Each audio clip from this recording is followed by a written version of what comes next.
আরবাউন মিনাস সাআদা, চারটা জিনিস মানুষের সুখ নিশ্চিত করে, সুখ এনে দেয় পার্থিব জগতে, দুনিয়াবি হাইসিয়াতে আর কি। এক নম্বর হচ্ছে আল মারআতু সালেহা, নেককার স্ত্রী। এটা কিন্তু আপনার জীবনকে সুখময় করার একটা বড় মাধ্যম। দুই নম্বর হচ্ছে আল মাসকানুল ওয়াসিআ, প্রশস্ত বাসভবন।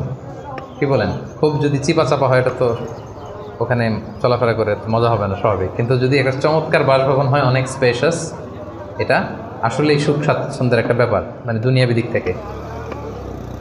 তিন নম্বর হচ্ছে ওয়াল জারুস সালেহ, ভালো প্রতিবেশী, গুড নেইবার।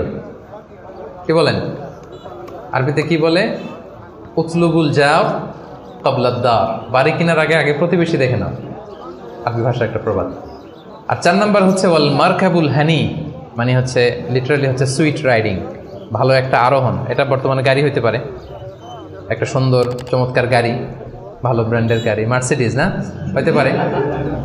তারপর রাসূল সাল্লাল্লাহু আলাইহি ওয়াসাল্লাম টেস্টিফাই করছে আপনার এটা নেগেটিভলি নেওয়ার সুযোগ নাই।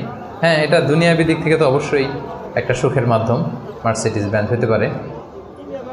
অথবা রাসূল সাল্লাল্লাহু আলাইহি ওয়াসাল্লামের সময় ছিল যে কোনো আরোহণ, ভালো ঘোড়া, তেজস্বী ঘোড়া, উট, হ্যাঁ এগুলো। তাহলে এই চারটা হচ্ছে আরবাউন মিনাস সাআদা, এই চারটা জিনিস পার্থিব জগতের সুখ এনে দেয়, মানুষকে সৌভাগ্যশীল বানায়।